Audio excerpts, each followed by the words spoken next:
Bapak Ibu, para kadang kinasih, simbah-simbah lan adik-adik, para rama, suster, bruder berkah dalem Gusti, sugeng rawuh wonten ing PDSK channel menika. Kados pundi kabar panjenengan? Mugi-mugi bagas kasarasan kesehatan kawilujengan tansah mengku kula panjenengan sami anggenipun kelampahi gesang ing dinten menika.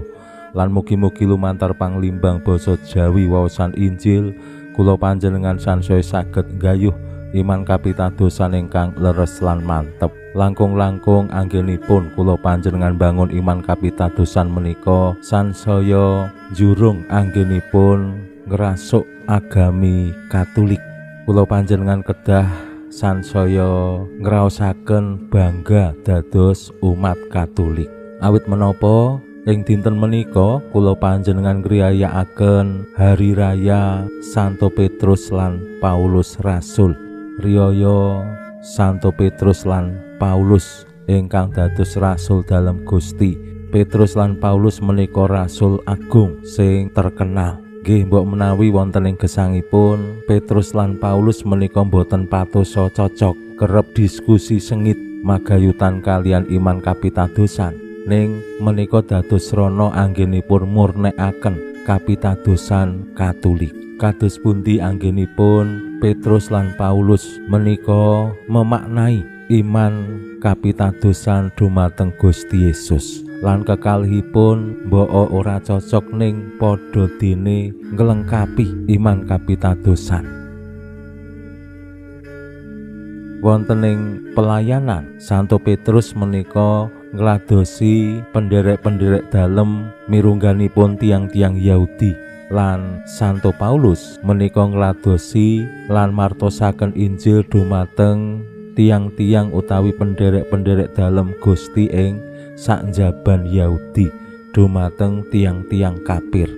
Menika dados pratandha bilih kekalihipun estu anggenipun derek Gusti mujudaken militansi lan kebanggaan saengga anggenipun pangladosan estu makantar-kantar. Kanthi riyaya Santo Petrus lan Paulus menika pasaman suci asung pakurmatan dumateng santo kekalih lan anggenipun ngriyayakaken didadoske setunggal awit Santo Petrus lan Paulus dados saka guruning pasaman suci anggenipun martosaken Injil lan iman kapitadosan. Sacara mirunggan lumantar waosan Injil dinten menika Gusti Yesus paring kuwasa dumateng Santo Petrus ingkang piniji dados pepilihan dalem mimpin para rasul. Mila Paulus ingkang kadangkala boten cocok kalian Petrus tetep taat, tetep suyut dumateng Petrus. Apa sing dadi keputusane Petrus ya ditindakake Santo Paulus. Nah menika dados tulodo tumraping kula panjenengan sami. Jejering pasaman suci, jejering murid-murid dalem Gusti, awake dhewe sok-sok ya siji lan sijine ora cocok.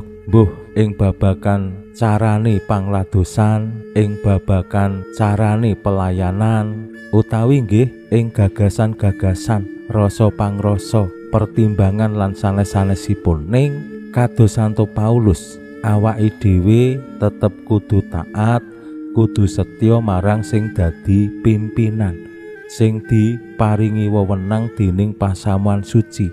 Umpaminipun wonten ing lingkungan Bapak Ibu, jejering umat sok-sok ora cocok karo ketua lingkungan. Ning nek ketua lingkungan wis gawe keputusan, mila nggih gelem ora gelem awake dhewe nderek. Nah menika semangat Santo Petrus lan Paulus. Kula panjenengan nggih kedah bangga dados umat Katolik awit yen Bapak Ibu searching utawi goleki jumlah umat Katolik sadonya, awake dhewe pranyata ing taun 2019 menika akeh dhewe kirang langkung wonten 1,1 miliar.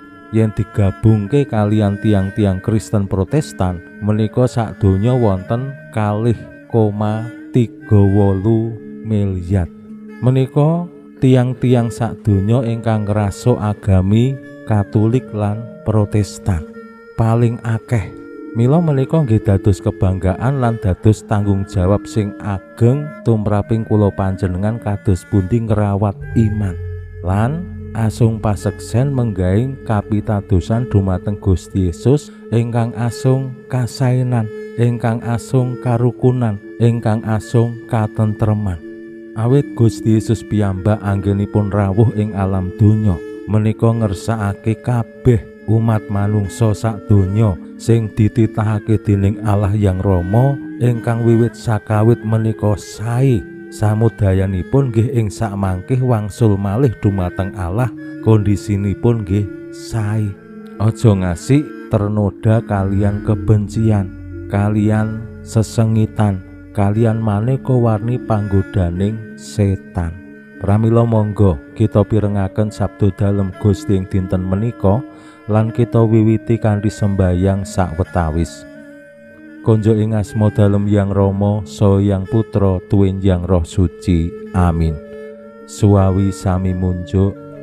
Gusti Yesus sabda dalem Yang Rama ingkang sampun manjalma mugi karsa ngandika dhateng kawula wonten ing asepen ing telenging manah kawula.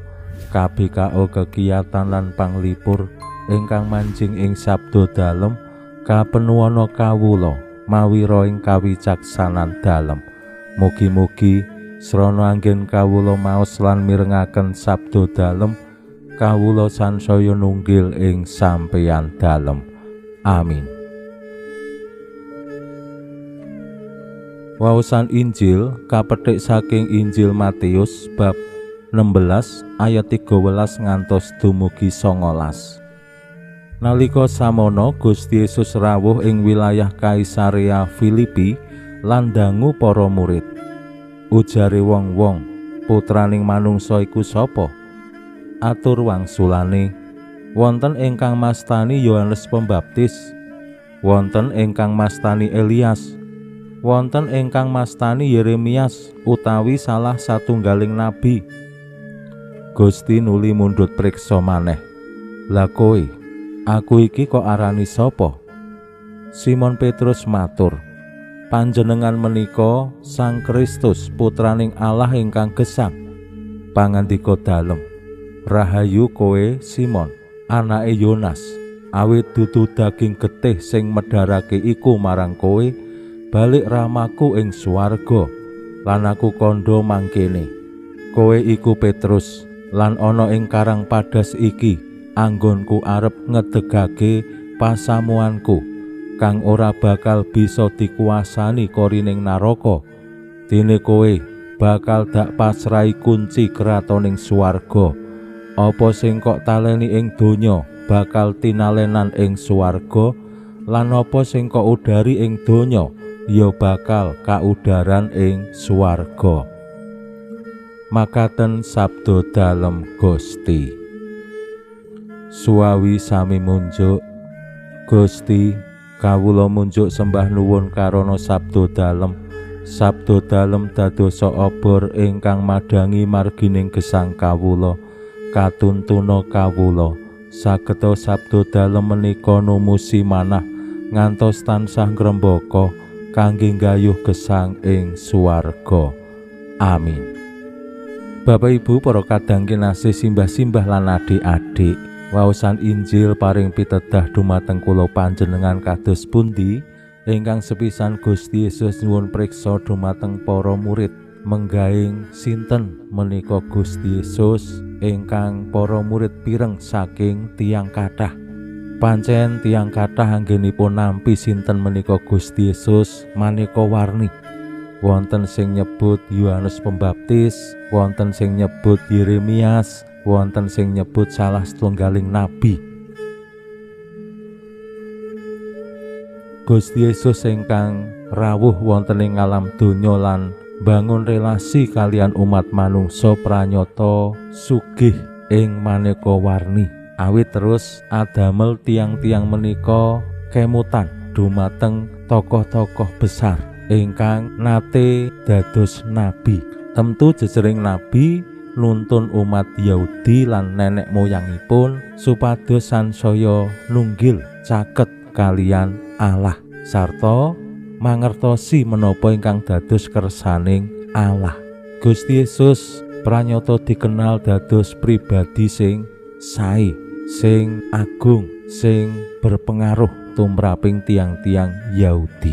Lan para murid piyambak ngakeni bilih Gusti Yesus menika Sang Kristus putraning Allah ingkang gesang. Sang Kristus ateges tokoh ingkang dipun jebati dening Allah piyambak kados ratu menika nek dilantik kanthi jebatan diurapi. Gusti Yesus menika tokoh sing dijebati dening Allah piyambak piniji pinilih dening Allah dados tanda kutip ratu, dados pribadi ingkang nuntun lan ngirit umat manungsa nuju dumateng Allah.